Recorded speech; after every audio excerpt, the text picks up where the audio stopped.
Hello গল্প লাফার্স, হৃদয় মাছে তুমি চ্যানেলে আমি মাফি। আমাদের চ্যানেলে নতুন নতুন রোমান্টিক, স্যাড ও মাফিয়া টাইপ গল্প শুনতে হলে আমাদের চ্যানেলটি সাবস্ক্রাইব করে রাখুন আর লাইক দিতে মোটেও ভুলবেন না। কলেজ ছুটি হবার পর পিয়াসা যখন হেঁটে হেঁটে বাড়ি ফিরছিল, হুট করেই রাস্তার ওপারে প্রান্ত ভাইকে দেখে পিয়াসা দাঁড়িয়ে যায়। প্রান্ত ভাই অবশ্য সেখানে একা ছিল না, সাথে আরেকটি মেয়েও ছিল। একটা গাঢ় নীল রঙা শাড়ি পরেছিল মেয়েটা, দেখতেও কি সুন্দর। গাঢ় কাজল, একটা কালো টিপ, গোলগাল মুখটা কেমন মায়াবী ঠেকলো প্রিয়াসার। তাকিয়ে রইল মায়া ভরা সেই মুখের দিকে কিছু সময়। প্রান্ত নামক পাষণ্ড পুরুষ কি সুন্দর হাসি মুখে সেই মায়াবিনীর সাথে কথা বলছিল, তবুও তাকিয়ে রইল প্রিয়াসা। তারপর বুকের ভিতর চিনচিন ব্যথা শুরু হলো, চোখ ফেটে পানি আসতে চাইল। প্রান্ত ভাই সেই এক মরিচিকা, ধরা ছোঁয়ার বাইরে।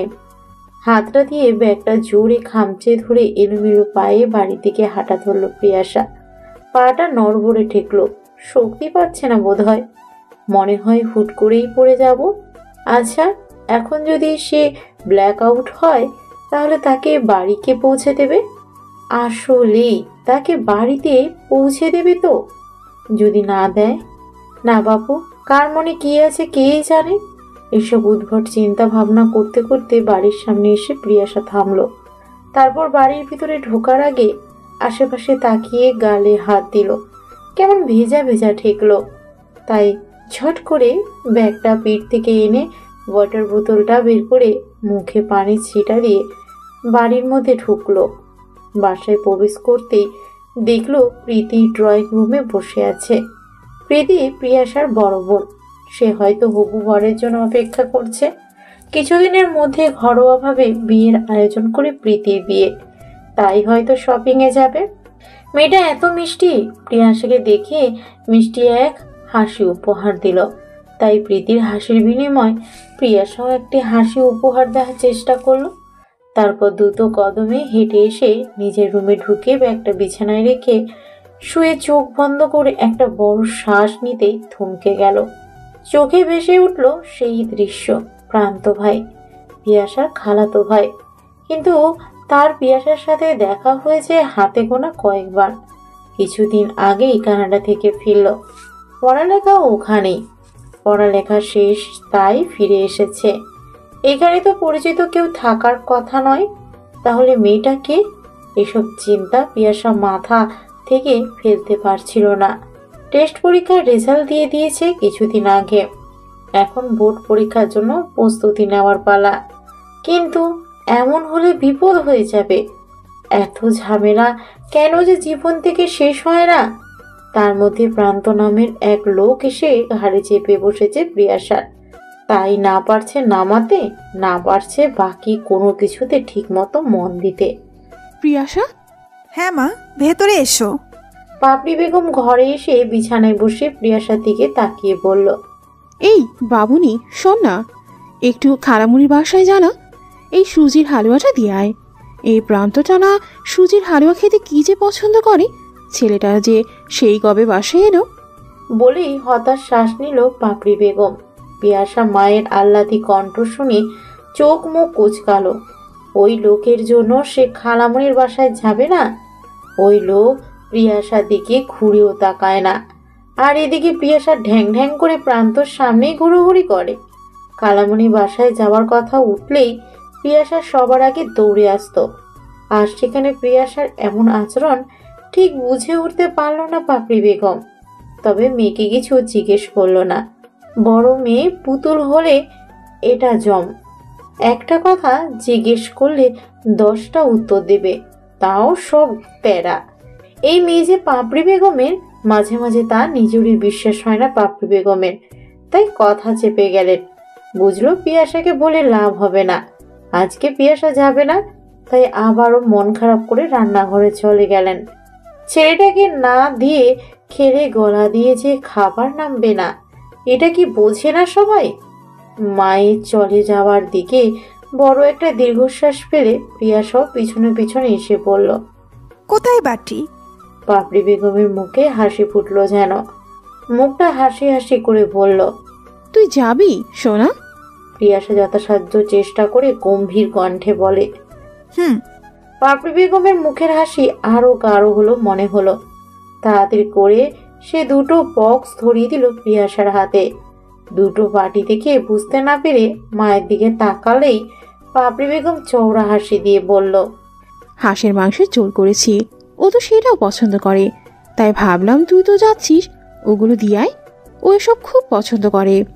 প্রিয়াসা মায়ের মুখের দিকে বড় একটা দীর্ঘশ্বাস ফেলে বাটিগুলো নিয়ে রওনা হলো খালামণির বাসার উদ্দেশ্যে।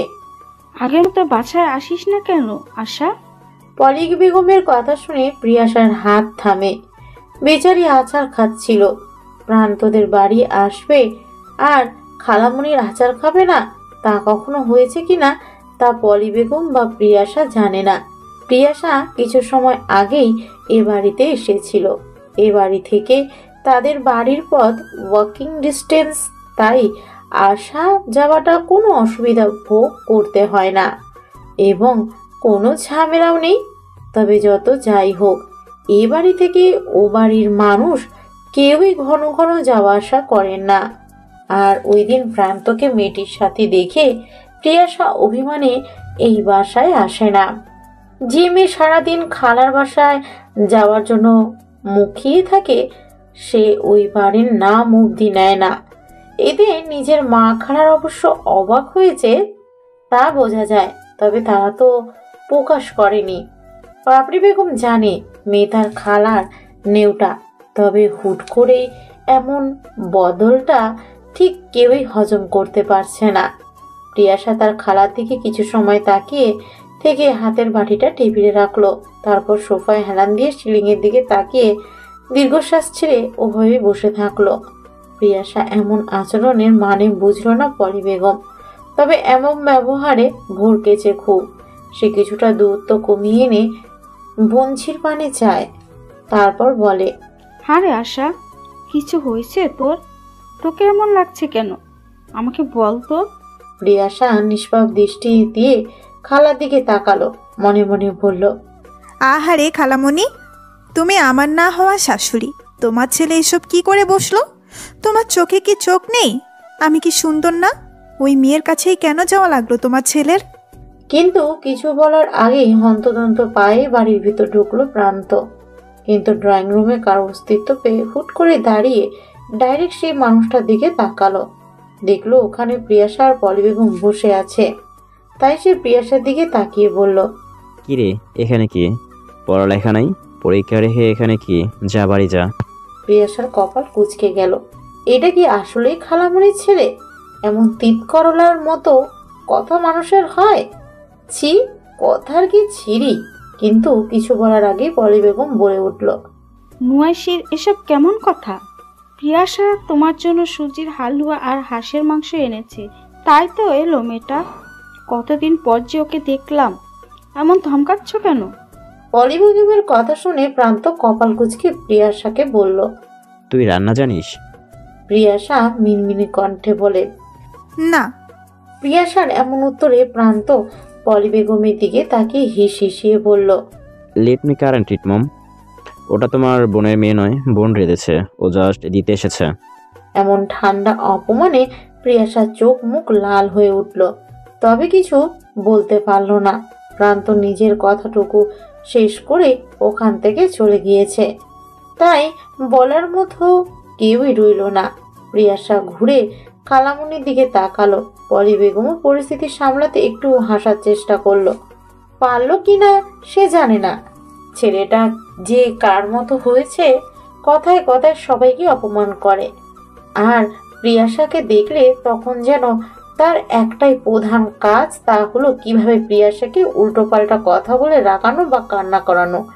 এসব ভেবেই পলি বেগম বড় দীর্ঘশ্বাস ফেললেন।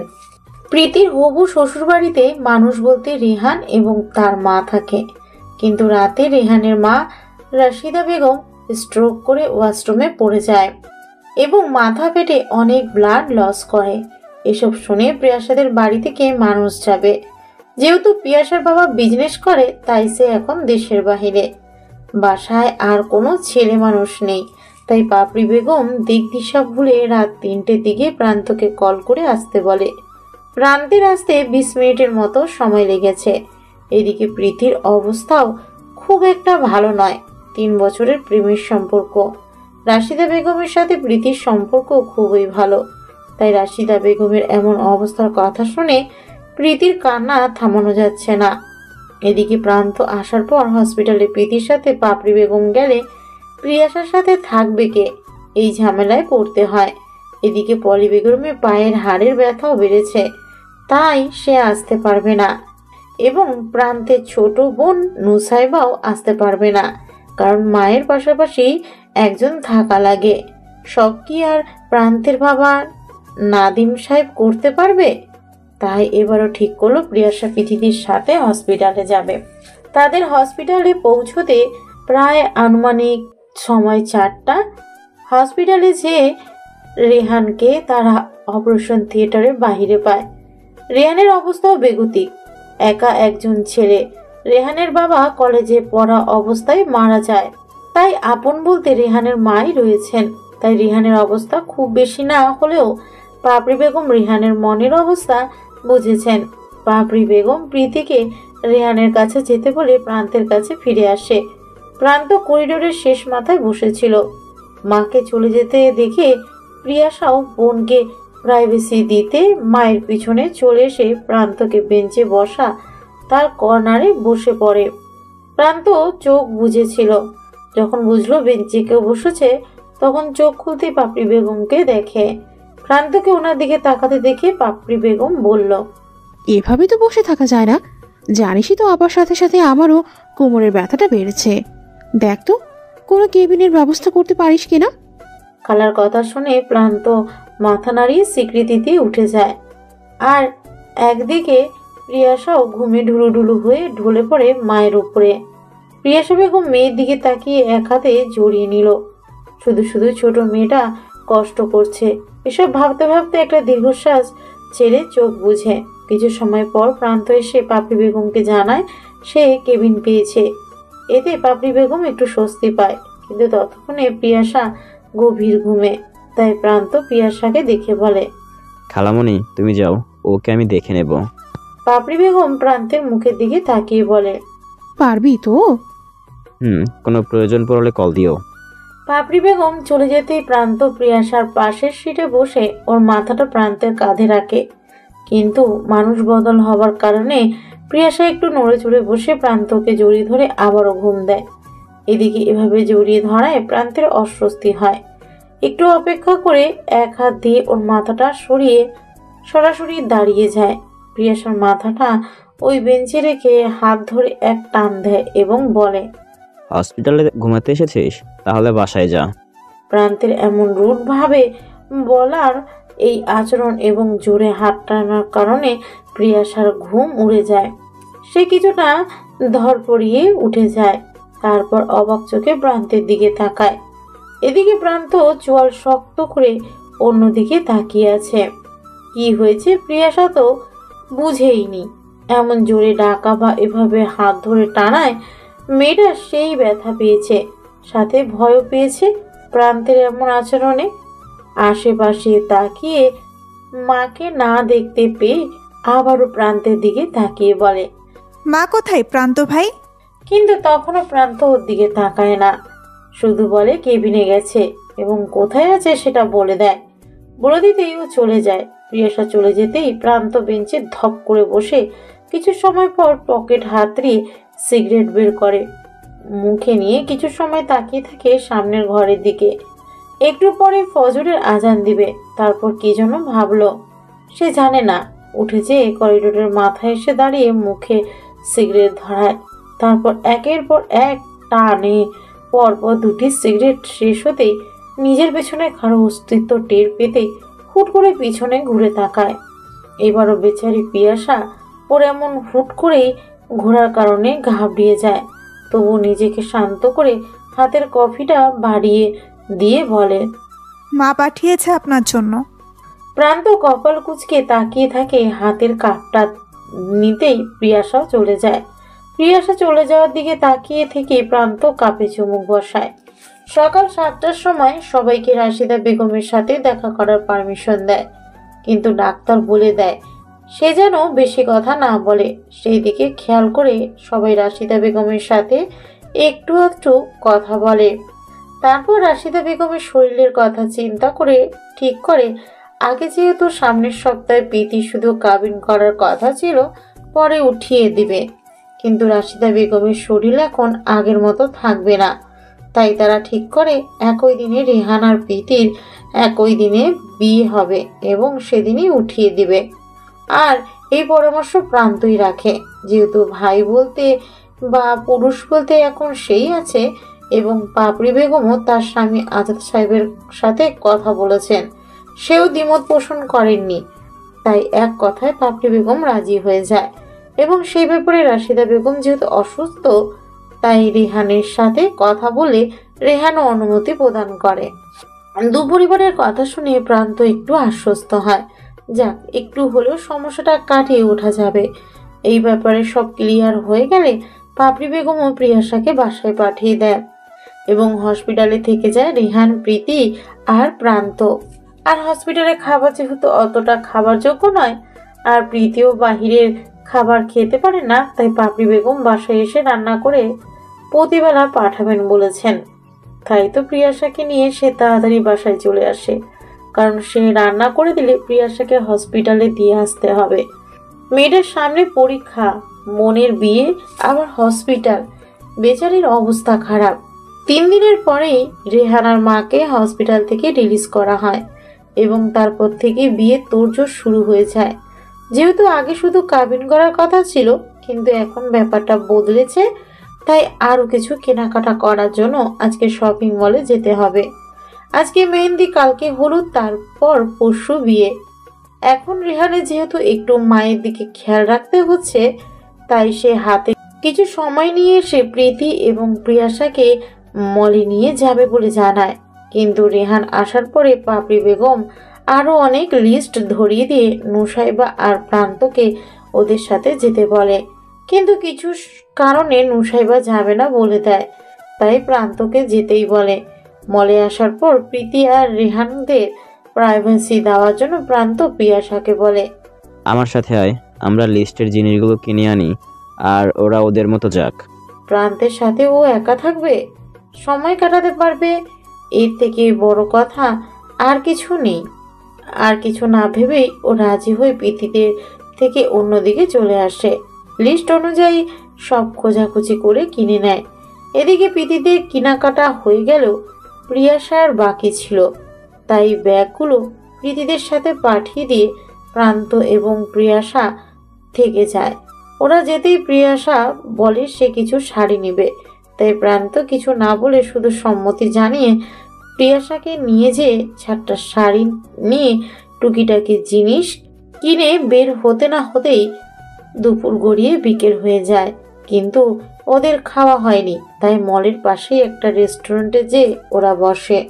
রেস্টুরেন্টে বসতেই ওই দিনের প্রান্তের সাথে দাঁড়ানো সেই মেয়েটির সাথে দেখা। মেয়েটাকে দেখেই প্রিয়াশার মুখটা কেমন শক্ত হয়ে যায়, তবুও চুপচাপ বসে থাকে। মেয়েটি প্রান্তকে দেখে নিজ থেকেই নিজের টেবিল ছেড়ে উঠে এসে ওদের সাথে চেয়ার টেনে বসে পড়ে। প্রিয়াশা মেনু কার্ড দেখতে দেখতে আবারও মেয়েটির পানে তাকায়। আজকেও মেয়েটি হালকা বেগুনি রঙের সুতির শাড়ি পরে আছে, চুলগুলো খোপা করে বাঁধা। ততক্ষণে প্রান্ত আর মেয়েটি কি নিয়ে যেন কথা বলছিল। প্রিয়াশা দুজনকে ভালো করে পরোক্ষ করে কার্ডটা উল্টিয়ে প্রান্তের দিকে ঠেলে দেয়। তাতেই প্রান্তের মনোযোগ সরে এসে প্রিয়াশার দিকে তাকায়। প্রিয়াশা মেয়েটাকে দেখে আবারও প্রান্তকে বলে, আপনি অর্ডার দিন। প্রান্ত কি বুঝলো কে জানে, সে মেয়েটার দিকে এক চিলতে হাসি দিয়ে মেনু কার্ডটা টেনে নিয়ে দেখে অর্ডার কনফার্ম করে। এদিকে প্রান্তকে ওই মেয়ের দিকে তাকিয়ে হাসতে দেখে প্রিয়াশার গা জ্বলে ওঠে, তবুও চুপ করে বসে থাকে। অর্ডার কনফার্ম করে প্রান্ত প্রিয়াশার দিকে তাকিয়ে বলে, ও লাবণ্য, আমরা একসাথে স্কুলে পড়েছি, তারপর তো আমি চলেই গেলাম। প্রিয়াশা তাও মেয়েটার দিকে তাকায়, কিছু বলে না। তা দেখে প্রান্ত ঠোঁট কামড়ে প্রিয়াশাকে কিছু সময় পর্যবেক্ষণ করে। অবস্থা খুব একটা ভালো ঠেকলো না, তাই আবারও বলতে শুরু করলো, ওর কিছুদিন আগে ডিভোর্স হয়েছে, আর ডিভোর্স হওয়ার পরও জানতে পারে ও প্রেগনেন্ট। এতটুকু শোনার পর প্রিয়াশার চোখ চড়ক কাজ। এই মেয়েকে জড়িয়ে সে তার প্রান্ত ভাইকে ভুল বুঝেছে। সে নিজেও কষ্ট পেয়েছে, শেষে কিনা মেয়েটা বিবাহিত ডিভোর্সি, সাথে প্রেগনেন্ট। এসব শোনার পর প্রিয়াশার মুখ কিছুটা স্বাভাবিক হয়, তবে কিছু বলে না। ততক্ষণে খাবার এসে পড়ে, তাই প্রিয়াশা নিজের মতো করে খাবার খাওয়াতে ব্যস্ত হয়ে পড়ে। ওকে খেতে দেখে প্রান্ত আর লাবণ্য খেতে শুরু করে। বাসায় আসার পর ওদের দেরি হওয়া পাপড়ি বেগম সেই রেগে আগুন। ওদের দরকারি জিনিস আনতে পাঠিয়েছে, ওরা তা ঠিক মতো পাঠিয়েছে ঠিকই, ওরা কেন দেরি করে ফিরল? এখন ওই কাজগুলো কে করবে? বউ করবে নাকি হবু জামাই করবে? নুসাইবা ছোট মানুষ, প্রান্ত আর পিয়াসা যত সুন্দরভাবে কাজ গুছিয়ে দিতে পারবে তা অন্য কেউ কাউকে ভরসা করতে পারে না পাপড়ি বেগম। তার মধ্যে প্রিয়াসার ফুপু আলিয়া বেগম আর ফুপাতো বোন আনিমা হাজির। কিছু করবে তো না, উল্টো গিরিঙ্গি লাগাতে ওস্তাদ। কি থেকে কি হবে কান্না করে সব আগডুম বাগডুম বানিয়ে পিয়াসার বাবা আজাদ সাহেবের কাছে জানাবে। লোকটাও কিছু না শুনে বোনের সব কথা বিশ্বাস করবে। বাসায় এসে অনিমাকে দেখে প্রিয়াসা কিছু বলে না, প্রান্তকে দেখে ঘরে চলে যায়। এদিকে প্রান্তকে দেখে অনিমা হা করে তাকিয়ে থাকে। প্রান্ত যখন দেশে আসে তখন শখ করে নুসাইবার জন্মদিনের অনুষ্ঠান করা হয়, আর সেখানে আজাদ সাহেবের একমাত্র বোন হিসেবে আলিয়া বেগমকে দাওয়াত দেওয়া হয়। আর দাওয়াতে আলিয়া বেগম আর অনিমা আসে। অনিমা প্রান্তকে দেখার পর থেকে পিয়াসাকে জ্বালিয়ে যাচ্ছে, সাথে নাম্বারও খোঁজ চালায়। কিন্তু তখন প্রান্তের সাথে নতুন দেখা বিধায় প্রিয়াসার কাছে নাম্বার ছিল না, তাই সুযোগ বসে প্রীতির ফোন থেকে নাম্বার নেয়। চলে যাবার দিন, কিন্তু দুর্ভাগ্যবশত প্রান্ত ওই নাম্বারটি বন্ধ করে দেয়, যার কারণে তার সাথে আর কোনো যোগাযোগ করতে পারেনি। আর ততদিনে প্রান্তের ভূত নেমে গেছিল। কিন্তু এখন আবারও দেখে অনিমা আর নিজেকে ধরে রাখতে পারেনি, নিজে থেকে প্রান্তের সাথে কথা বলতে শুরু করে। হাই প্রান্ত ভাইয়া, আমি অনু, রিমেম্বার। প্রান্ত একটু অনিমার দিকে তাকায়, হয়তো মনে করতে চেষ্টা করলো কে, কিন্তু মনে করতে পারলো না, তাই কিছুটা সৌজন্যমূলক হাসি উপহার দিয়ে বলে, সরি, চিনলাম না। যতটুকু আলো অনিমার মুখে দেখা যাচ্ছিল, প্রান্তের উত্তরে থপ করে তা নিভে গেল। মুখটা কালো হয়ে এলো অনিমার, তবু নিজেকে স্বাভাবিক রেখে একটা হাসি দিয়ে বলে, আমি আশার ফুপুতো বোন। প্রান্ত মাথাটা ঝাঁকিয়ে বলল, ও লামিয়া আন্টির মেয়ে, খেয়াল করতে পারিনি। এতটুকু বলে এক্সকিউজ মি বলে প্রান্ত ওখান থেকে চলে আসে। প্রান্ত চলে যেতেই অনিমা অপমান বোধ করে। অনিমা বোঝে না তার মধ্যে কমতি কি আছে, যেখানে অনিমা কোথাও গেলে সবাই তার দিকে তাকিয়ে থাকে, সেই দিকে এই ছেলে তার দিকে তো দূরে থাক, তাকে খেয়ালই করে না। বিয়ে বাড়ি অভিভাবক একমাত্র প্রান্তর বাবা নাজির সাহেব, আর প্রান্ত একা ছেলে মানুষ, সব দিকেই তাদের খেয়াল রাখতে হবে। কিছু কাজের জন্য আজাদ সাহেব আসতে পারেননি, তাই পাপড়ি বেগম আর প্রীতি সে কি রাগ, কান্নাকাটিও একচোট হয়ে গেছে। কিছুক্ষণের মধ্যে মেহেন্দি আর্টিস্ট চলে আসতেই সবাইকে মেহেন্দি দিয়ে দিতে ব্যস্ত হয়ে যায়।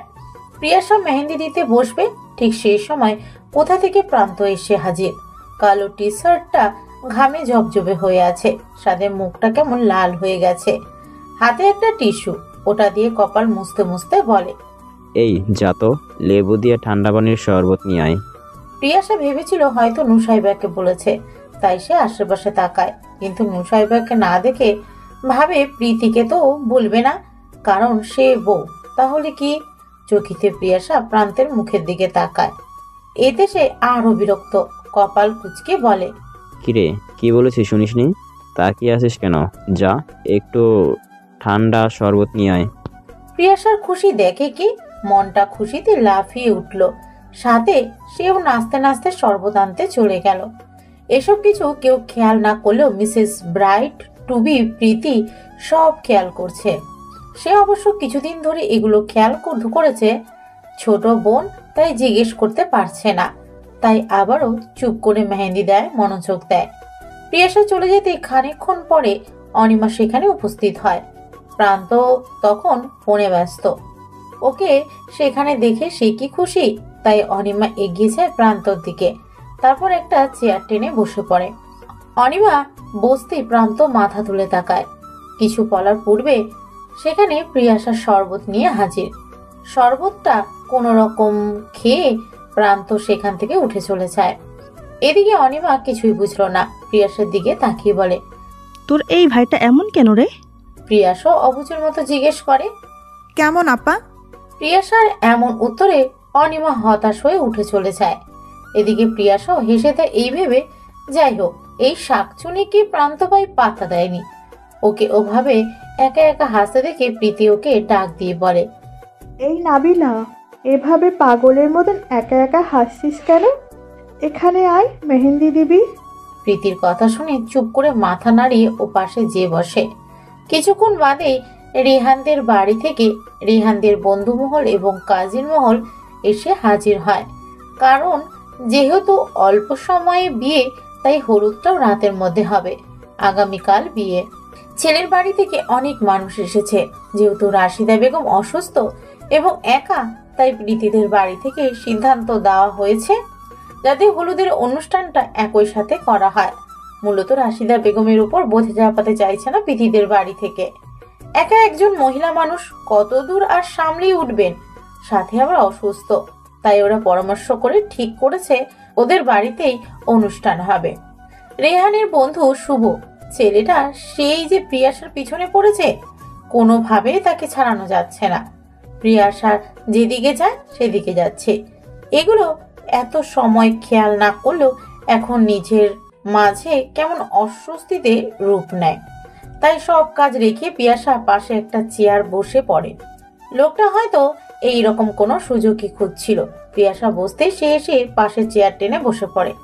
প্রিয়াশা এতে আরো গাঢ় হয়ে বসে।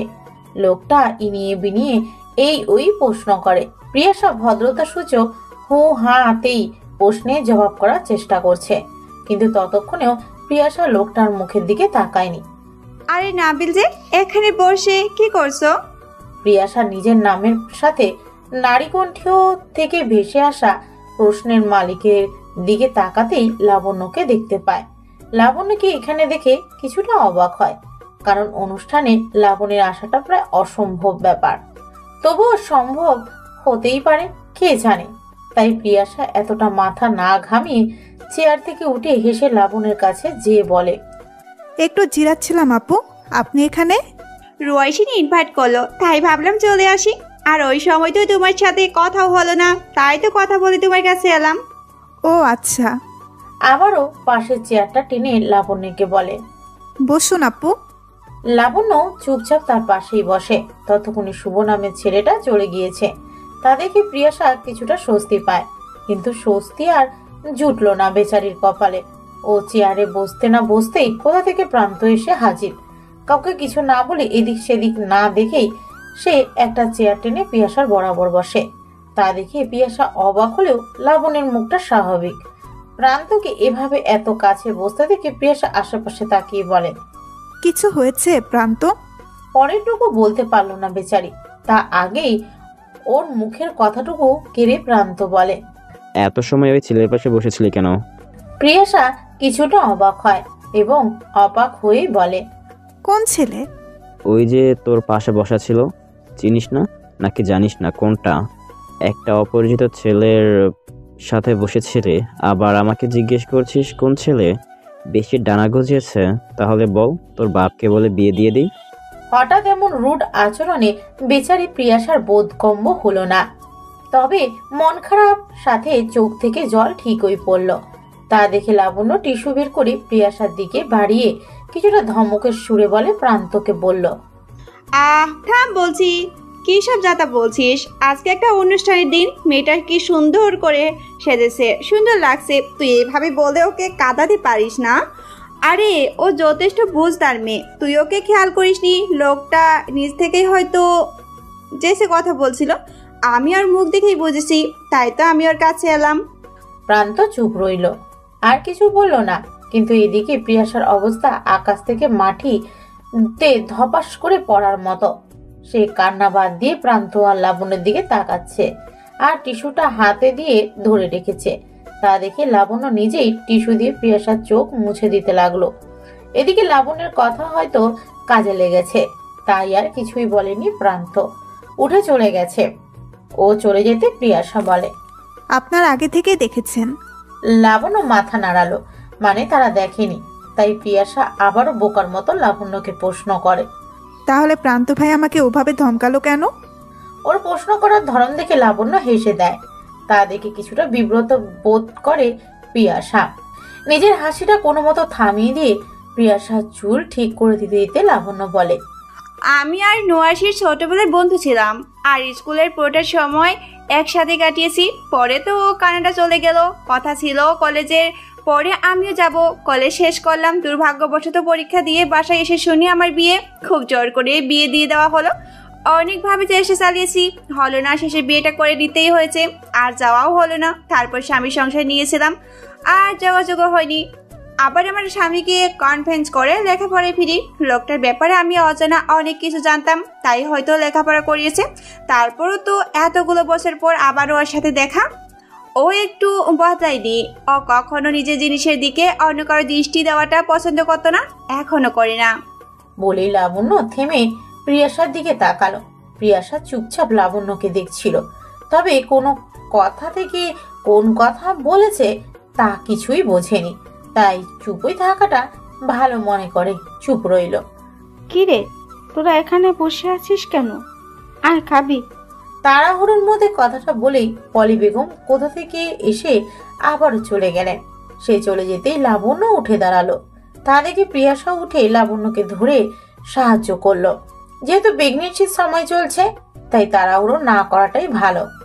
দুজনে যে চুপচাপ খাবারের সাইডে গেলেই দেখতে পায় প্রান্তকে খাবারের বাটি নিয়ে ছুটোছুটি করছে। প্রিয়াসার মায়া হলো। প্রিয়াসাকে প্রান্তের দিকে এভাবে তাকিয়ে থাকতে দেখে লাবণ্য সামান্য হেসে বলে, কি মায়া হয়? প্রিয়াসা আনমনেই বলে, তার নজর তখনও প্রান্তের দিকে। লাবণ্য এবার চওড়া হেসে বলে, কিন্তু তোমার বাবার হয় না। এই কথা শুনে প্রিয়াসা দ্রুত লাবণ্যের দিকে তাকালো, অথচ লাবণ্যর সামনে তাকিয়ে আছে এবং তার মুখ দেখে সব স্বাভাবিক ঠেকলো, যেন একটু আগে সে কিছু বলেইনি। তাই প্রিয়াসা কনফার্ম হবার জন্য লাবণ্যকে জিজ্ঞেস করে, মাত্রই কিছু বলেছেন আপু? লাবণ্য প্রিয়াসার দিকে তাকিয়ে বলে, কই কিছু বলেছি কি? এমন উত্তরে আর কিছু বলার থাকে না। তাই প্রিয়াসা হাসার চেষ্টা করে বলল, আমারই হয়তো শুনতে ভুল হয়েছে, চলুন খেতে বসি। ওরা সামনে এগোতেই প্রান্ত ওদের ডেকে পাশের এক টেবিলে বসতে বলে। আর যেহেতু একটু আগে ঝাড়ি খেয়েছে প্রিয়াসা, তাই যাবে না বলল। লাবণ্য ওর হাত টেনে ধরে বলে, আগের বার শুধু ছাড়ি খেয়েছো, এবার অবাধ্য হলে কি হতে পারে আমি তো জানি না। লাবণ্যের মুখে হুট করে এহেন কথা শুনে প্রিয়াসা ব্যাপারটা ভেবে প্রান্তে দেখিয়ে দেয়া টেবিলে বসে পড়ে। তারপর ধীরে ধীরে প্রিয়াসা আর লাবণ্য খেয়ে উঠে যায়। ওদিকে অনুষ্ঠানেরও শেষ পর্যন্ত এসে পড়েছে। লাবণ্য বাসায় ফিরতে চাইলে পাপড়ি বেগম যেতে দেননি। প্রথম তো প্রেগনেন্ট, তার উপরে একা এক মেয়ে যাবে। প্রান্ত ব্যস্ত, তাই সে যেতে পারবে না সাথে। বাকি কারো উপর ভরসাও নেই, এই জন্য মনও সায় দেয় না। তাই তারা প্রিয়াসার সাথেই থেকে যেতে বলল। আর এতবার বলায় লাবণ্য আর না বলতে পারেনি, থেকে যায় প্রিয়াসাদের বাড়ি। হলুদের অনুষ্ঠান অনেক আগে শেষ হয়েছে, এখন সবাই ঘুমানোর জন্য প্রস্তুতি নিচ্ছে। প্রিয়াসাদের বাড়িটা ভালোই বড়। মেহমান যারা কাছে থেকে এসেছে তারা বিদায় নিয়েছে কয়েকক্ষণ আগে। বাকিরা যাদের বাসা ভিন্ন শহরে বা দূরে, তারা ওদের বাড়িতেই থেকে গেছে। প্রান্তরা নিজেদের বাড়ি ফিরে যেতে চেয়েছিল, কিন্তু যেহেতু প্রিয়াসার বাবা বাড়িতে নেই, তাই পাপড়ি বেগম পলি বেগমকে অনুরোধ করে বলে, বাড়িতে তো আসার বাবা নেই, এখন আপনারা চলে গেলে বাড়িতে কোনো ছেলে মানুষই থাকবে না, না গেলে হয় না আপা? পলি বেগম এই ব্যাপারটা ভাবেননি। বিয়ে বাড়ি বলে কথা, যতই নিজের বাড়ি কাছে হোক, এই বাড়িতেও তো আর খালি রেখে যাওয়া যায় না। এই বাড়িতেও কোনো ছেলে মানুষও নেই। প্রান্তকে থাকতে বললে ও যে একা থাকবে না তা পলি বেগম ভালো করে জানে। এখন আর কিছু করার নেই, সবাইকে থাকতে হবে। ঠিক হলো প্রীতির সাথে নুসাইবা থাকবে, প্রিয়াশার সাথে থাকবে লাবণ্য। পাপড়ি বেগমের পাশের রুমটা পলি বেগমের জন্য ছেড়ে দিতে বলা হয়েছে। আর প্রান্ত জানায় সে ছাদের রুমে থাকবে, ওখানে যেন কেউ না যায়। ব্যাস, সব ঠিকঠাক হয়ে গেল। কে কোথায় থাকবে? রাতে ছাদে একা একা ঘোরাঘুরি হাঁটাহাঁটির অভ্যাস প্রিয়াশার ছোট থেকেই আছে।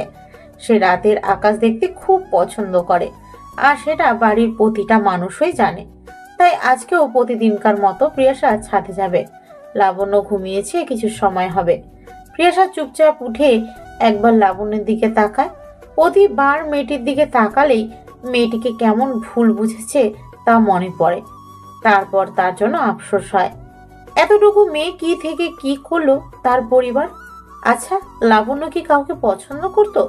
তার সাথে যদি বিয়ে হতো তাহলে কি লাবণ্যের সাথে এমন হতো?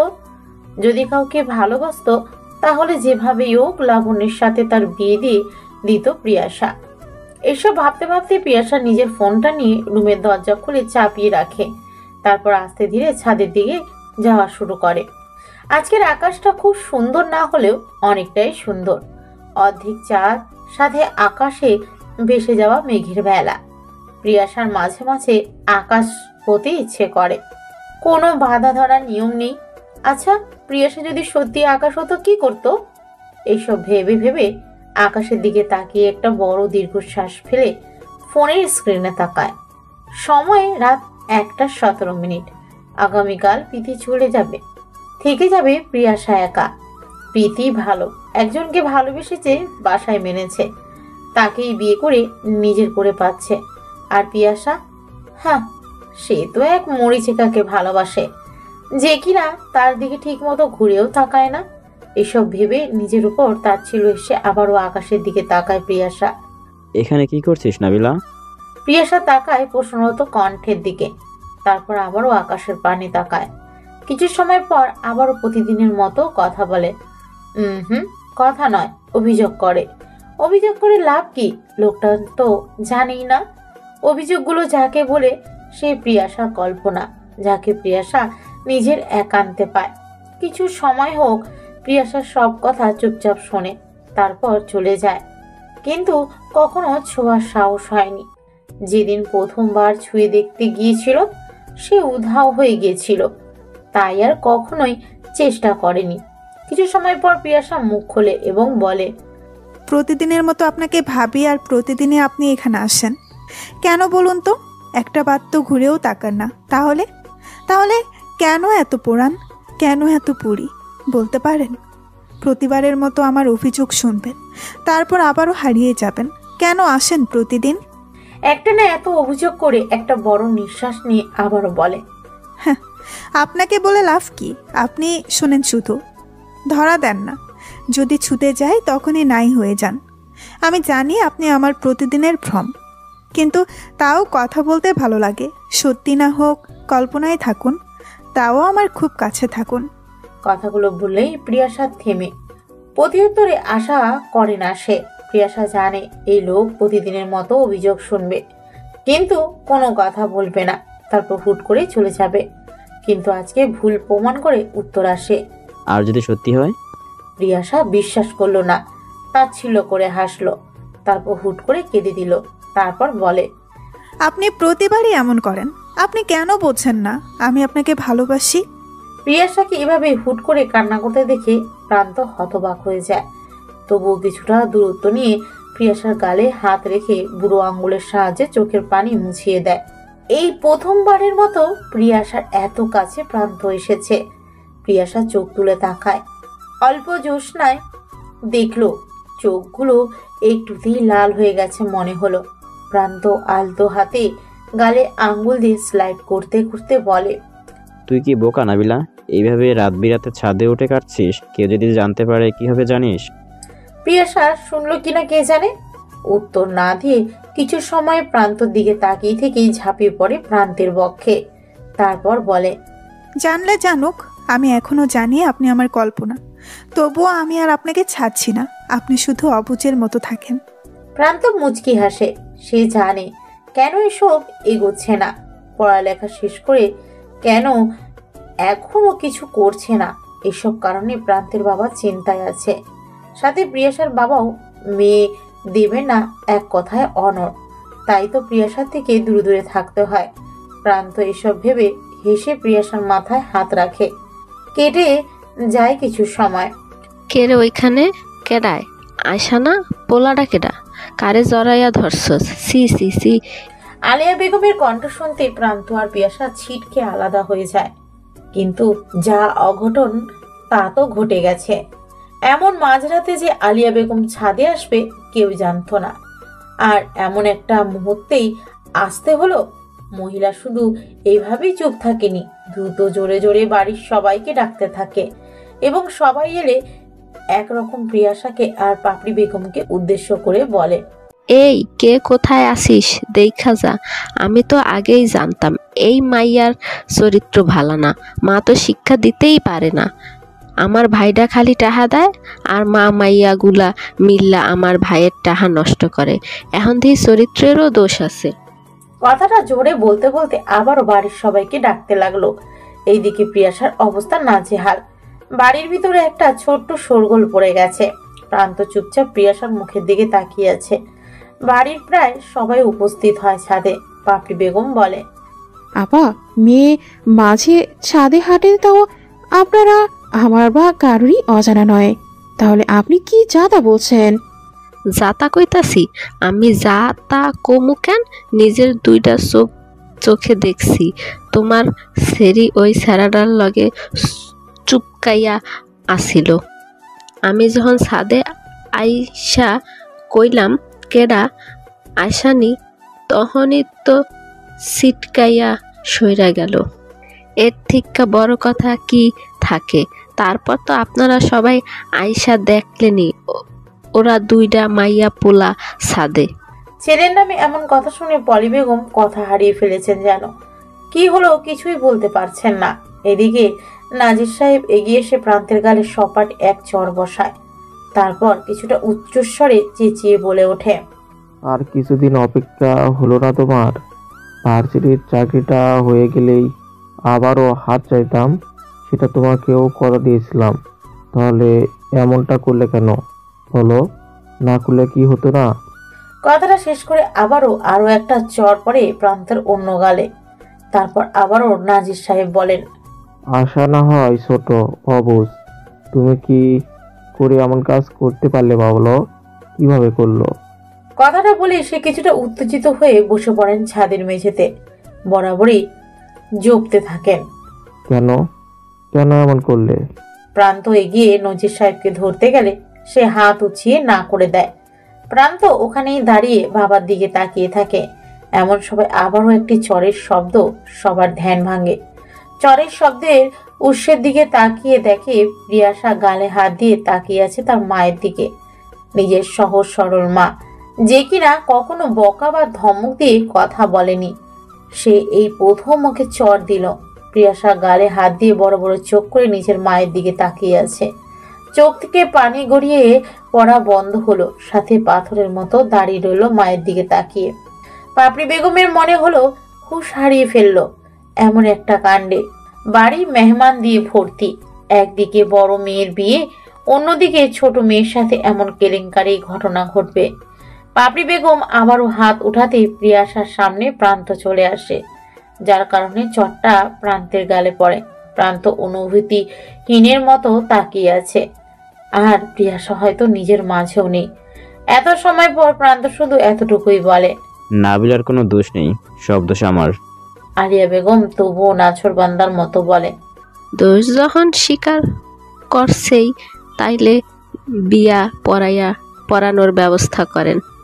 আজকে আমি ছাদে ধরছি, দুজনরে জড়াইয়া ধইরা আসিল, পরে আবার অন্য কোন কেউ অন্য অবস্থায় না দেখা হালায়, কে জানে এমন কিছু আবার হইব না।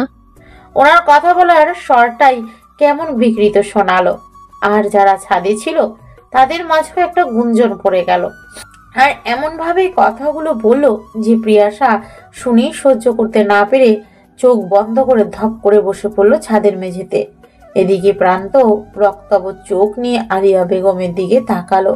মহিলাকে আগে থেকে ওর পছন্দ ছিল না, আর এখন তো প্রিয়াশাকে রীতিমতো দুশ্চরিতার ট্র্যাক লাগাতে চাইছে। সে কখনোই এমন কিছু ভাবেনি। সে তো চেয়েছিল পুতুলের মতো বউ করে প্রিয়াশাকে ঘরে তুলতে। তাহলে ভাগ্য কি এমন খেলাই খেললো? এমনটা তো কেউ চায়নি। ফজরের আজান দিয়েছে কিছু সময় আগে। প্রিয়াশা সেই যে রুমের দরজা আটকেছে, খোলার নাম নেই। এদিকে প্রান্তেরও কোনো হদিশ নেই। লাবণ্য ওই সময় বের হয়েছিল বিধায় প্রিয়াশা নিজেকে ঘরবন্দি করেছে একরকম। আলিয়া বেগম শুধু এগুলো করেও চুপ থাকেননি। প্রিয়াশার বাবা আজাদ সাহেবকে কল করে আলো রসিয়ে রসিয়ে সব ঘটনা বলেছে, যার কারণে আজাদ সাহেব কল করে পাপড়ি বেগমকে যা তা বলেছে এবং প্রিয়াশার এমন হওয়ার কারণ, এমন ছন্নছাড়া আচরণের দায়ী পাপড়ি বেগমকে করেছেন। আর এত ঝামেলার কারণে একরকম জোর জবরদস্তির সাথে ওদের বিয়ে দেওয়ার সিদ্ধান্ত নেওয়া হয়েছে প্রীতিদের বিয়ের সাথে। যা শুনে প্রান্ত বাড়ি থেকে রাগারাগি করে বাড়ি থেকে হদিশহীন হয়েছে, আর প্রিয়াশা নিজেকে করেছে ঘরবন্দি। এসব ঘটনা প্রীতির শ্বশুরবাড়ি জানতে পারলে তার বিবাহ জীবনের মাঝে ইমপ্যাক্ট পড়বে। তাই এইসব ঠিক করা হয়েছে। পলি বেগম যে চুপ রইলেন তেমন চুপ এখন পর্যন্ত। সে বোধহয় এই ধাক্কাটা সামলে উঠতে পারেনি। আর নাজির সাহেবও অনুভূতিহীনের মতোই আছেন।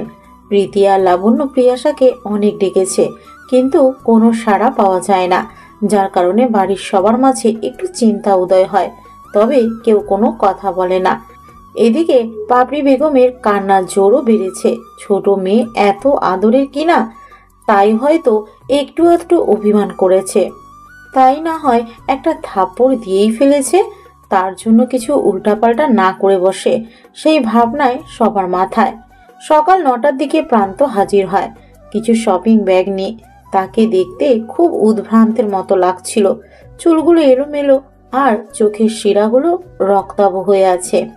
এদিকে সবাই প্রিয়াশার ঘরের সামনে এখনো বসে আছে, তাই লাবণ্যকে ডেকে ব্যাগগুলো তার হাতে ধরিয়ে দিয়ে প্রীতিকে জিজ্ঞেস করে, এখানে এভাবে বসে আছিস কেন? কি হয়েছে?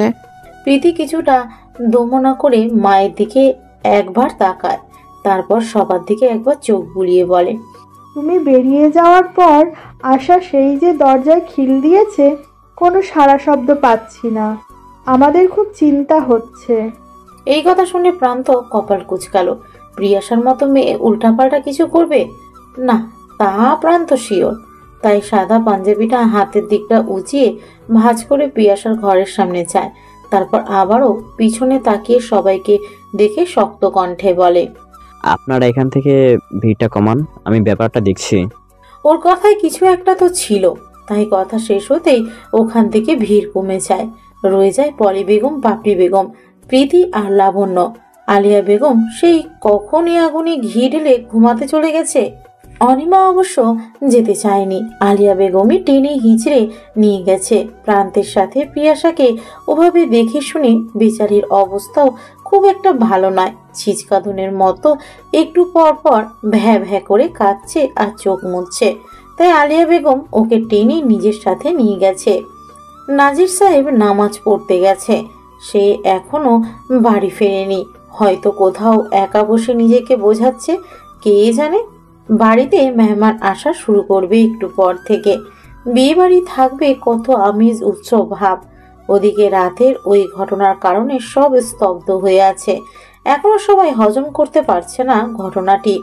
তারপরে পিয়াসাও এক প্রকারের ঘরবন্দি হয়ে আছে, যাতে করে সবার চিন্তাই বেড়েছে।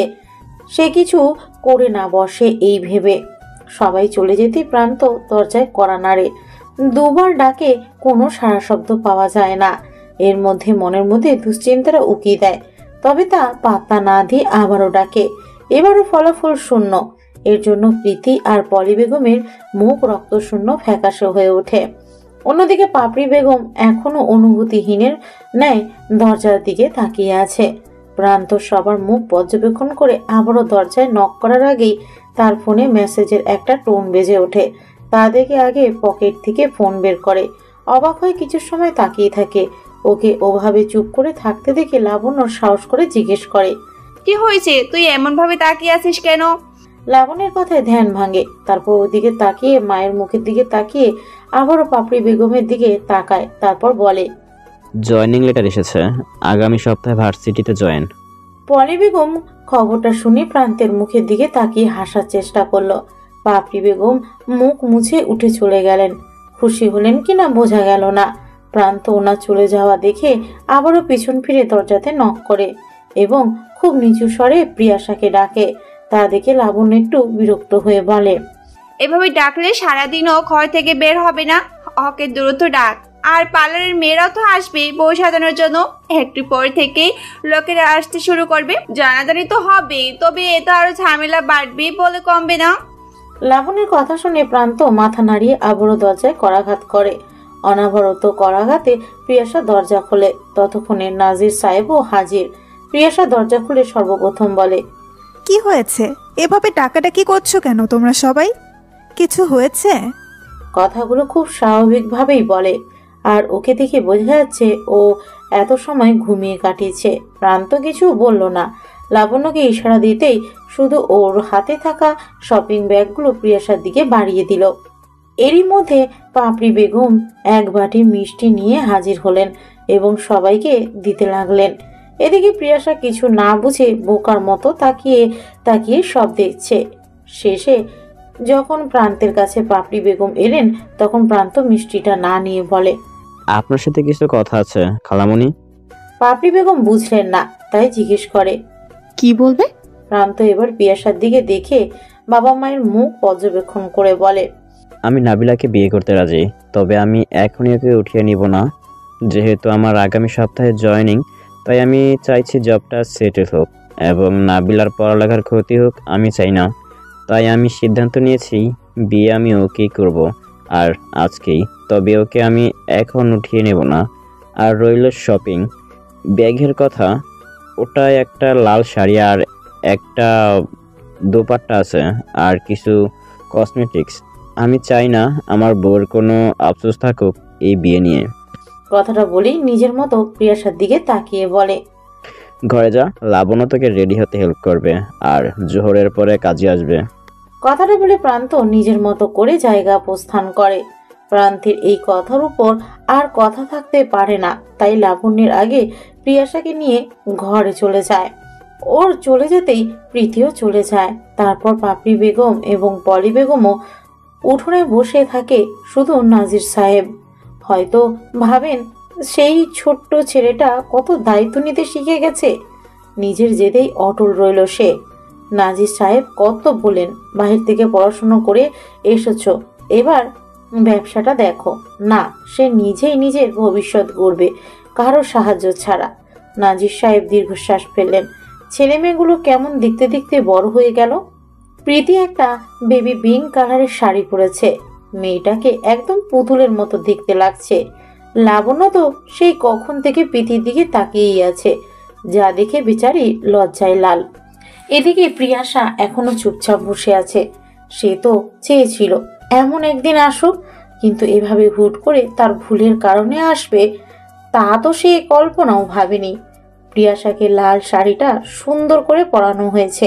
খোপা করে লাল গোলাপ ফুল গুলো গোজা হয়েছে খুব সুন্দর করে। তারপর দোপাট্টাও পরানো হয়েছে, কিন্তু সে এখনো আয়নার সামনে স্তব্ধের মতো তাকিয়ে তাকিয়ে নিজেকেই দেখছে আর ভাবছে কি থেকে কি হয়েছে, কি হলো, ভবিষ্যতে কি হবে। প্রথমে বাড়িতে মেহমান আসার সাথে সাথেই ঘটনাতে এক কান দু কান হতে হতে সবাই জেনে গেছে এবং যেই প্রিয়াশাকে দেখছে কেমন অদ্ভুত নজরে তাকাচ্ছে। প্রান্তও বাদ যাচ্ছে না, তবে সে পাত্তা দিচ্ছে না। কিন্তু এদিকে প্রিয়াশা প্রতিবারের ওভাবে সবার তাকানোতে অস্বস্তি বোধ করছে। খুব কষ্টে চোখের পানি আটকে এদিক সেদিক তাকিয়ে মাইন্ড ডাইভার্ট করার চেষ্টা করে, তবে লাভের লাভ কিছুই হচ্ছে না। হবে কি করে? এত সহজে এসব ভোলা যায়? কাজে এসেছে একটু আগে। প্রথমে প্রীতির বিয়ে হবে, তারপর প্রিয়াশার। সে অনুযায়ী কাজ শুরু হয়। রেহানকে কবুল বলতে বলায় সে এক লহমায় কবুল বলে দেয়। অন্যদিকে প্রীতিকে বলতে বেলায় বোন, মা, আত্মীয় স্বজনের দিকে তাকিয়ে কেঁদে কুটে একাকার হয়ে যাচ্ছে। তাই প্রান্ত নিজেই উঠে এসে প্রীতির মাথায় হাত রেখে ভরসা দেয় এবং তারপরে প্রীতি কবুল বলে। প্রীতি কবুল বলার কিছু সময় বাদেই প্রিয়াশার ডাক পড়ে। লাবণ্য প্রিয়াশাকে সাহায্য করে ওখানে বসার জন্য। নুসা এবার প্রীতির সাথে, তাই লাবণ্য প্রিয়াশাকে সাহায্য করছে। প্রিয়াশা বসার পরেই ওর মুখোমুখি প্রান্ত বসে পড়তেই কাজী সাহেব দোয়া পাঠ করতে শুরু করে।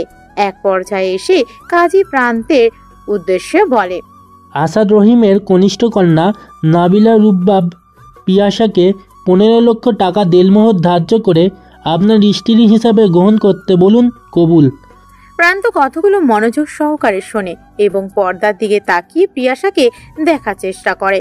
সামনে সাদা পর্দার জন্য ওকে দেখা যাচ্ছে না, তবুও প্রিয়াশার মনের অবস্থা বুঝলো। হুজুরের কথা শেষ হতেই প্রান্ত ভাবে, এসব ঝামেলার মূল কাণ্ডে কে সে জানে না। সে কখনোই প্রিয়াশাকে দায়ী করে না, তাই পর্দা থেকে চোখ সরিয়ে নিজের চোখ বুঝতেই ভেসে ওঠে একজন হালকা গোলাপি রঙের সালোয়ার কামিজ পরা মেয়ে। কেমন হাওয়ায় মিঠাই লাগছিল। বয়স কত? 14-15 হবে হয়তো। শীতের দিনের সকালবেলা নানু বাড়িতে পুকুর ঘাটের সামনে বকুল ফুল গাছের নিচে ঝুপ করে চোখ খুলে প্রান্ত তারপর আবারও পর্দার দিকে তাকিয়ে গম্ভীর অথচ খুব ঠান্ডা গলায় বলে, কবুল। তারপর একইভাবে প্রিয়াশাকে জিজ্ঞেস করা হয় এবং নুয়াসির সহন প্রান্তকে স্বামী হিসাবে কবুল করতে অনুরোধ করা হয়। হুজুরের কথা শেষ হয়, তবু প্রিয়াশা থম মেরে বসে থাকে। তা দেখে সবাই একে অপরের দিকে চাওয়াচাই করে। লাবণ্য এতটুকু সময় চোখ ছিল পর্দায়, মনোযোগ ছিল প্রান্তের গ্রহণ করার স্বীকারোক্তিতে। তার গ্রহণ করা শুনে চোখ বুঝে লাবণ্য। চোখের কার্নিশ বেয়ে বয়ে যায় এক স্রোতের ধারা। মুখে ফুটে ওঠে একটা তৃপ্তির হাসি, হয়তো তৃপ্তির নয়তো আফসোসের, কে জানে। আবারও কেউ দেখার আগেই সেটা মুছে প্রিয়াশার কাছে কিছুটা এগিয়ে এসে আলতো কাঁধ চাপড় দিতেই প্রিয়াশা চিৎকার করে লাবণ্যকে জড়িয়ে ধরে বলে, আমি এই বিয়ে করব না, এভাবে আমি কখনোই বিয়ে করব না। মানছি আমি প্রান্ত ভাইয়াকে ভালোবাসি, তবুও এভাবে সবাইকে কষ্ট দিয়ে আমি বিয়ে করব না। উন্মাদের মতো চিৎকার করে আর বলতে থাকে। এইসব কথা যা শুনে সবাই হতভম্ব। বাড়ির বড়রা জানতই না প্রিয়াশাও প্রান্তকে ভালোবাসে।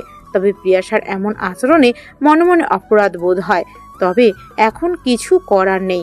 এদিকে প্রিয়াশার এমন চিৎকার করায় প্রান্ত কিছুটা চিন্তিত এবং অস্থির হয়।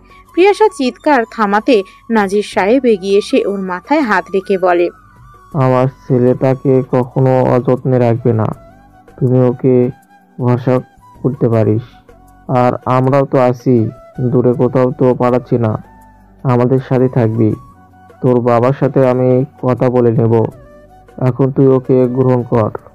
কথাটা বলে সে চোখ বুঝে আশ্বস্ত করে। প্রিয়াশা ফ্যাল ফ্যাল করে কিছু সময় পর খুবই নির্মল স্বরে কবুল বলে আবারও কান্না জুড়ে দেয়। প্রিয়াশার কবুল বলা শুনেই সবাই আশ্বস্ত হয়। সবার নিঃশ্বাস আটকে ছিল বোধ হয়। হুজুরের আলহামদুলিল্লাহ বলে মোনাজাত ধরে দোয়া চার মাধ্যমে বিয়ের পর্ব শেষ হয়। কবুল বলা লাবণ্যকে আর দেখা যায়নি।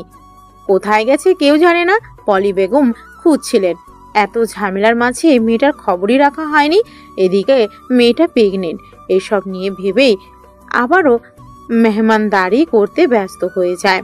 সবাই ব্যস্ত। একটু পরে প্রীতিকে বিদায় দেওয়া হবে। আর প্রিয়াশা, সে তো কখনই ঘরে চলে গেছে।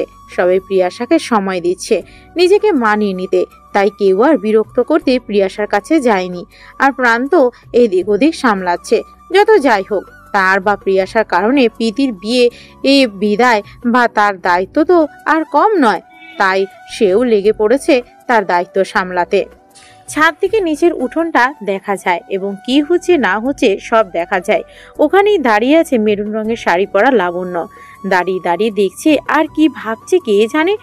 তারপর সামনের দিকে ঘুরে রেলিংয়ের ঠেস দিয়ে আকাশে চোখ রেখে ভাবে, সে তো জানতো নুয়াইসির প্রিয়াশাকে ভালোবাসে, তবু এই অচেতন মন কিভাবে এসব জানার পরও এভাবে লুকিয়ে ভালোবাসতে পারে। সে তো এটা শিখিয়েছে নুয়াইশির থেকে। নুয়াইশি যেমন তার নাবিলাকে ভালোবাসতে পেরেছে, তেমন সেও ভালোবেসেছিল। স্কুল থেকেই লাবণ্য নুয়াইশিরের সম্পর্ক বন্ধুত্বপূর্ণ ছিল এবং স্কুলের বোর্ড পরীক্ষার পর সে অল্প অল্প করে পছন্দও করতে শুরু করে।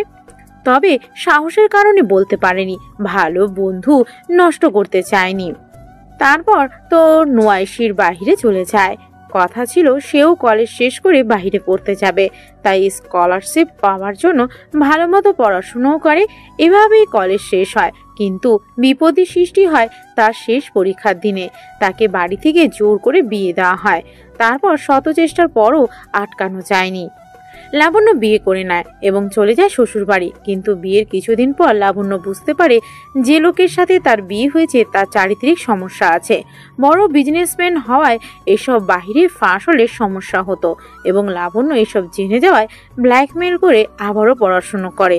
তবে কখনো নোয়াইশিরের সাথে যোগাযোগ করার সাহস হয়নি বা বাবার বাড়িও আসেনি যে তার খোঁজ পাবে। তারপর তো ঝামেলা হয় এবং শেষ পর্যন্ত ডিভোর্স। লোকটা কোথায় আছে লাবণ্য জানে না এবং এই বাচ্চার খবর লাবণ্য ওই লোককে দিতে চায় না। বিয়ের পর সব মেনে নিয়ে নোয়াইশিরে ভোলার জন্য লাবণ্য, তবে প্রথম ভালো লাগা ভালোবাসা কি এত সহজে ভোলা সম্ভব? তারপর তো সে জানলো নোয়াইশির তার নাবিলাকে ভালোবাসে। শুধু ভালোবাসে না, পাগলের মতো ভালোবাসে। সেখানে এসব সে কিভাবে প্রকাশ করবে? এগুলো কি তার প্রকাশ করা খাটে? তাহলে যে সম্পর্ক আরো বিগড়ে যেত। তাই তো সে রয়ে গেল নোয়াইশিরের ভালো বন্ধু হয়ে। সারা জীবন রয়ে যাবে এভাবে, কেউ জানবে না, কাউকে সে জানতে দেবে না। এসব ভেবেই চোখের জল মুছে আবার পিছনে ঘুরে চোখ রাখে নোয়াইশিরের দিকে, যে কিনা এখন অন্য কারোর সম্পদ, স্বামী এবং সবকিছু। তারপর শেষবারের মতো ভাবে সে যেভাবে নোয়াইশিরকে ভালোবেসেছিল সেভাবে আর কাউকে সে ভালোবাসেনি, ভালোবাসতেও পারবে না। একটা হাসি দিয়ে চোখ বোঝে লাবণ্য। তারপর তার থেকে বেরিয়ে এসে একটা দীর্ঘ লম্বা শ্বাস নেয়। প্রীতিকে বিদায় দেওয়া হয়েছে একটু আগে। পলি আর পাপড়ি বেগম কেঁদে কেটে ভাসিয়ে ফেলেছে। নুসাইবা আর লাবণ্যই সামাল দিচ্ছে ওনাদের। এদিকে প্রিয়াশা নিজের ঘর থেকে বের হয়নি, কান্নাকাটি ওভাবেই। শুধু বিদায়ের বেলা বেলকনিতে এসে বোনেরকে দেখেছে, মনকে মানিয়ে নিয়েছে, নামার ইচ্ছে করেনি, তাই শুধু উপর থেকেই বোনের বিদায় দেখেছে। বিদায় দিতেই ঘরে এসে কান্নায় ভেঙে পড়ে। কেউ দেখেনি, খোঁজ নেয়নি, রাখবে কি করে? একজনের বিদায়ের চক্করে আরেকজনের কথা সবাই হয়তো ভুলতেই বসেছে। কান্না করতে করতে এক পর্যায়ে দোপাট্টা খুলে ফেলেছে সে, সাথে কাজল লেপটে গেছে, তবুও তার হুঁশ নেই। কিছুক্ষণ পরেই দরজায় নক করতেই নড়ে চড়ে বসে দরজায় তাকায়। দরজা বন্ধ দেখে উঠে এসে ধীরে দরজা খুলে। দরজা খুলতেই মিষ্টি চেহারা লাবণ্যকে দেখতে পায়, হাতে খাবারের ট্রে। দরজা খুলতেই চটপটে কণ্ঠে বলে, তুই বোধহয় ভুলেই গেছো, তুমিও নতুন বউ। এত কাঁদলে চলে? হার খেয়েছো কখন যে খবর আছে? এখন সরো, ঘরে ঢুকতে দাও। কথাটা বলেই ঘরে ঢুকে টেবিলটার উপর খাবার রাখে। তারপর পিয়াসার দিকে তাকিয়ে বলে, এ মা, কেঁদে ফুটে পুরো ভেসে গেছো দেখছি। মুখে কি হাল করেছো দেখছো? নোয়াইশির এভাবে দেখলে তোমাকে রেখে পালাবে। এসো এদিকে, আগে ফ্রেশ হও, খেয়ে নাও কিছু, তারপরে আমি একটু তৈরি হতে সাহায্য করে যাচ্ছি। যাও যাও। কথাটা বলেই এক প্রকার হাত টেনে পিয়াসাকে ওয়াশরুমে ফ্রেশ হতে পাঠায়। প্রিয়াসাও ফ্রেশ হয়ে কিছু সময় বাদে বেরিয়ে আসে। প্রিয়াসাকে বেড়াতে দেখে লাবণ্য এগিয়ে এসে ওকে বিছানায় বসায়। তারপর জিজ্ঞেস করে, নিজের হাতে খাবি নাকি খাইয়ে দিবে? আমি জানি এই সময় গলা থেকে খাবারই নামে না, তবে চেষ্টা করতে ক্ষতি কি? কথাটা বলেই লাবণ্য নিজেই খাবারগুলো নিয়ে মেখে প্রিয়াসার মুখে তুলে দেয়। আজকে প্রীতির দায়িত্ব লাবণ্য করছে এমন মনে হলো প্রিয়াসার কাছে, তাই মুখে খাবার তুলে নিয়ে টলমলে চোখ নিয়ে প্রিয়াসা বলে, আর সবার মতো আপনিও কি আমার আর প্রান্ত ভাইয়াকে ভুল বুঝছেন লাবণ্য আপা? লাবণ্যর হাত থামে। তারপর প্লেটের থেকে মুখ তুলে প্রিয়াসার পানে চায় সে। মেয়েটার মুখ কতটা সৌন্দর্য দিয়ে তৈরি মেয়েটা জানে না হয়তো। এইসব ভেবে লাবণ্য হেসে বলে, ভুল বুঝতে যাবো কেন তোমাদের, বলো তো? এই যে সবাই আমাদের নষ্টামি করতে দেখেছে, আমাকে চরিত্রহীনা ট্যাগ লাগিয়েছে, আর প্রান্ত ভাই। কথাটা শেষ করতে পারল না সে, কান্নায় আবারও ভেঙে পড়ল। লাবণ্য হালকা হেসে বলে, প্রান্ত ও ধরনের ছেলেই নয়, সেটা আমি, তুমি এবং সবাই জানে। তাই তো বিশ্বাস করতে খুব কষ্ট হচ্ছিল। বই কি কেউ মানতেই পারেনি। আর তুমি ছোট একটা পুতুল, তোমাকে যতদূর আমি চিনি তুমি অরম নও। লাবণ্যের কথা শুনে প্রিয়াসা ভরসা পেল যেন। এগিয়ে এসে ওর হাত ধরে বলে, আমি ছাদে রাতে হাঁটাহাঁটি করি, এটা আমার ছোট থেকেই অভ্যাস। আর কথাটুকু বলে একটা ঢোক গেলে ও তারপর আবারও বলে, প্রতিদিনের মতো আমারও আরও একটা অভ্যাস, আমার কল্পনা। প্রান্ত ভাইকে আমি ক্লাস 8-এ পড়ি, তখন থেকেই পছন্দ করতাম। যখন থেকে ভালোবাসতে শিখেছি তখন থেকেই এক কথাই ভালোবাসি। কিন্তু বিশ্বাস করুন আপু, উনি আমার দিকে কখনো ঘুরেও তাকাননি, আমি কখনো দেখিনি। সবসময় আমার সাথে যা তা ব্যবহার করত, যার কারণে আমি অনেক কাঁদতাম। তারপর একটা সময় রাগ করে ওনার সাথে দেখা করা বন্ধ করে দিয়েছিলাম। কথা বলিনি, কিন্তু আমি নিজেই লুকিয়ে লুকিয়ে ওনার ছবি দেখতাম। কিন্তু মন কি আর মানে? অচেতন মন ঠিকই তাকে কল্পনা করে নিয়েছে নিজের একান্তে। তারপর প্রতিদিন রাতে ওটাই কল্পনার সাথে কথা, অভিযোগ, অভিমান, কান্না করেই কাটে। অতটুকু সময় মনে হতো প্রান্ত ভাই আমার খুব কাছে, আমি তাকে দেখতে পারি। এর থেকে বেশি আমার কাছে আর কি হতে পারে বলুন? এতটুকু বলেই থামে প্রিয়াশা। তারপর আবারও লম্বা একটা শ্বাস টেনে বলে, ওই দিনও নিয়ম মতো অনেক অভিযোগ করেছি। তারপর যখন কান্না করলাম তখন সে আমার সাথে কথা বলল। বিশ্বাস করুন আপা, তার আগে ওনার এত কাছে আমি কখনো যাইনি, ওই দিনই প্রথম। তাই কি থেকে কি ভেবে যে আমি জড়িয়ে ধরেছিলাম আমি জানি না আপা। আর তার কিছু সময় পর ফুপু আসে এবং ঘটনা যা ঘটেছে তা আরও জল ঘোলা করে বাজে ডেকে টেনে নিয়েছে সে। এখানে প্রান্ত ভাইয়ের কোনো দোষ নেই, যদি কারো দোষ থেকেই থাকে তাহলে সব দোষ আমার। উত্তেজিত কণ্ঠে কথাটুকু বলে আবারও কান্না করে দেয় প্রিয়াশা। স্তব্ধের ন্যায় সব কথা শুনল লাবণ্য। কি বলবে তা খুঁজে পেল না, তাই চুপ থেকে কিছুক্ষণ পর বলে, যা হওয়ার তা তো হয়ে গেছে নাবিলা, এখন কিছু করার নেই। আর না, আমাদের হাতে এখন কিছু করার আছে। আমাদের হাতে আছে শুধু আমরা আমাদের বর্তমান এবং ভবিষ্যৎ এইসব না ভেবে সামনে কিভাবে নিজেকে গড়াবে তা নিয়ে ভাবো নাবিলা। এইসব নিয়ে আর মন খারাপ করে থেকো না। ট্রাস্ট মি, নয়শির তোমাকে খুব ভালো রাখবে, তুমি সুখী থাকবে। নাবিলা কান্নারত মুখ নিয়ে লাবণ্যের দিকে তাকালো। লাবণ্য মেয়েটার জন্য মায়া লাগলো।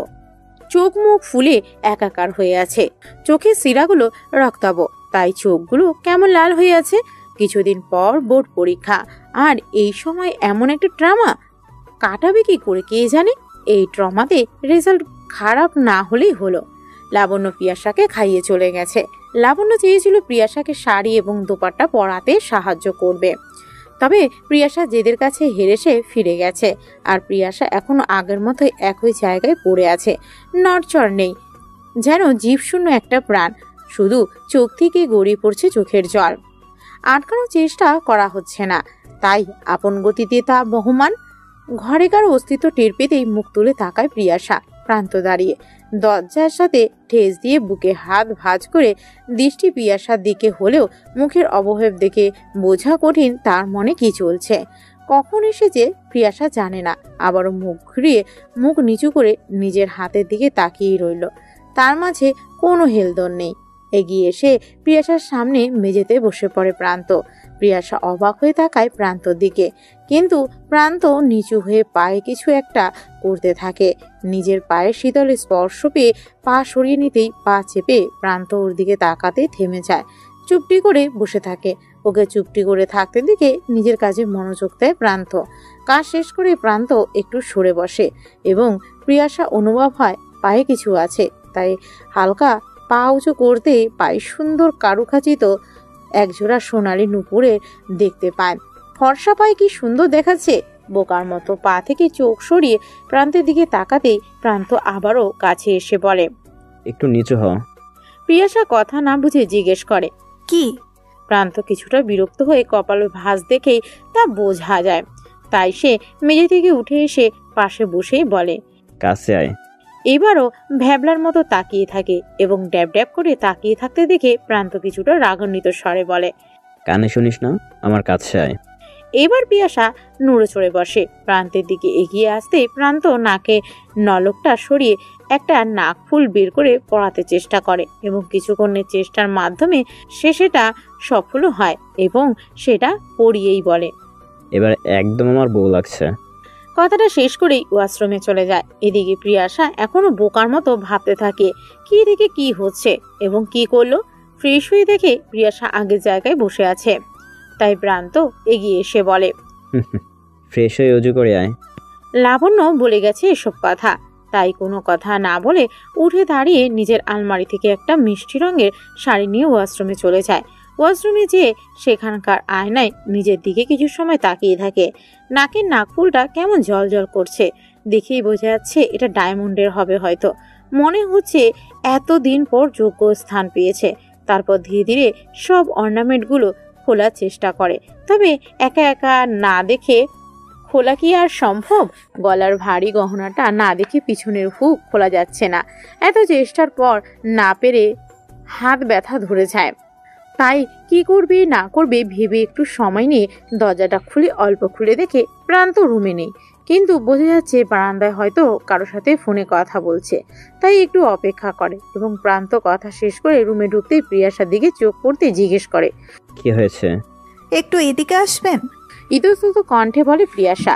প্রান্ত এগিয়ে সে কপালে ভাঁজ পড়া দৃষ্টিতে জিজ্ঞেস করে, এবার বল। প্রিয়াসা নিচু কণ্ঠে বলে, শাড়ির পিনগুলো খুলতে একটু সাহায্য করবেন? আর গলার গহনাটা খুলতে পারছি না। আচ্ছা, এদিকে বস। চেয়ারটি দেখিয়ে বলে। প্রিয়াসা এগিয়ে এসে বসে চেয়ারের উপর।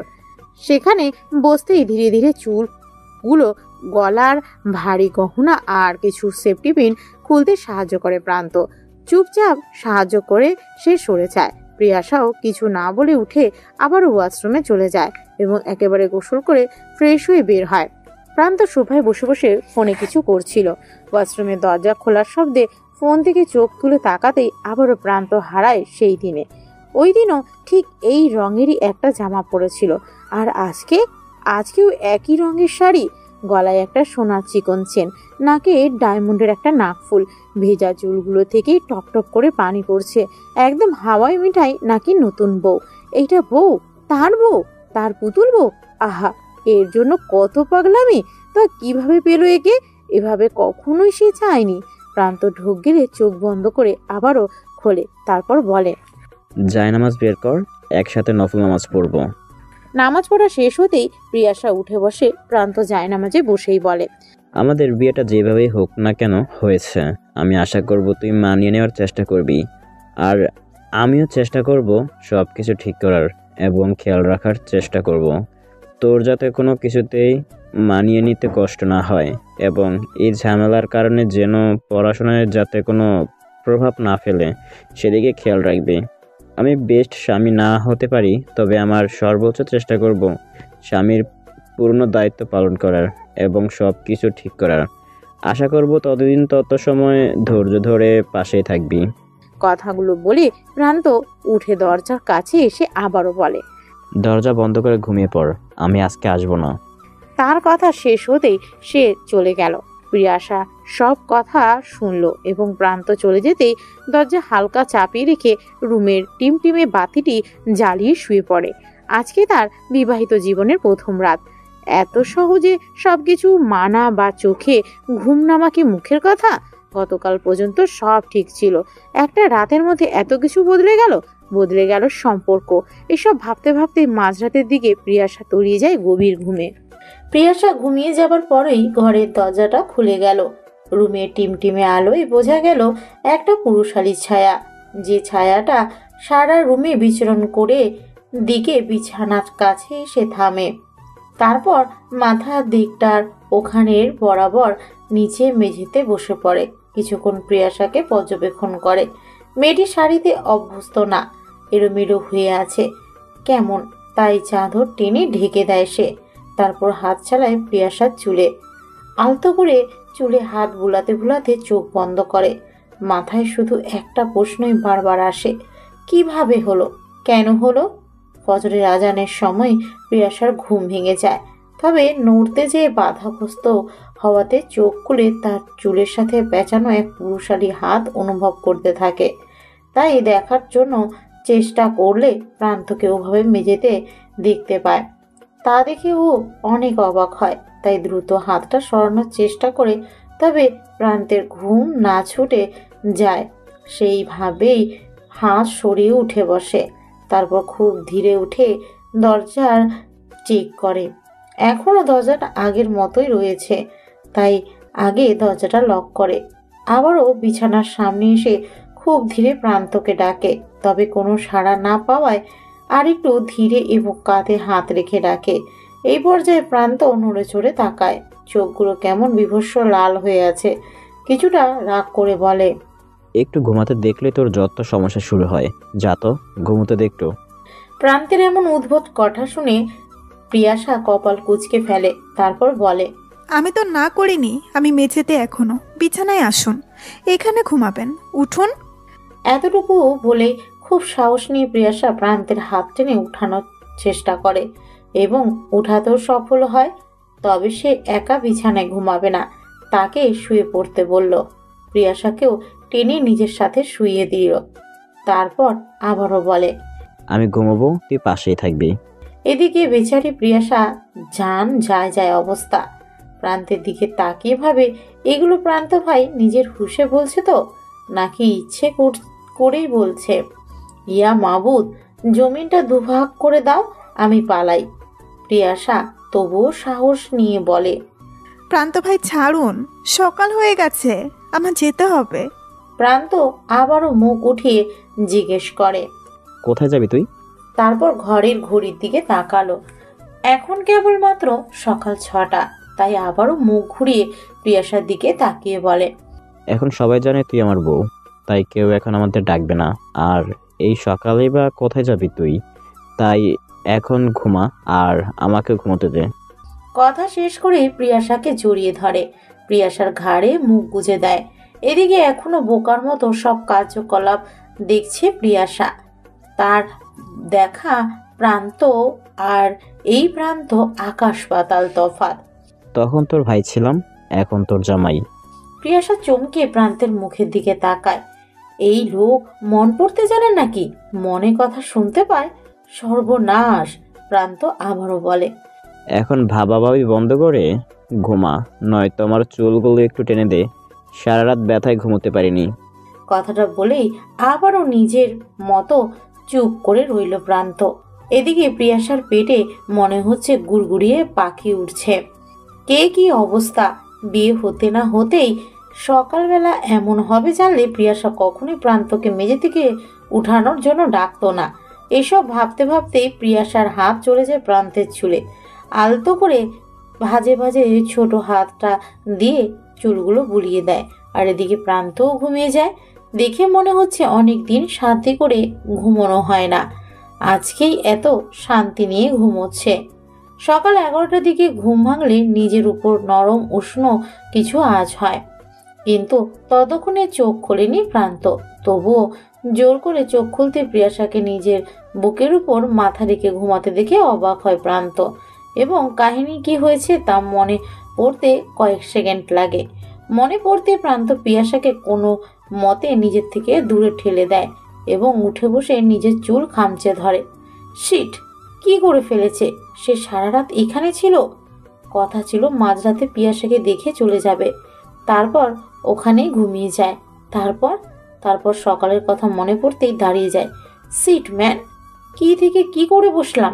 প্রান্ত আবারও বিছানার দিকে তাকায়।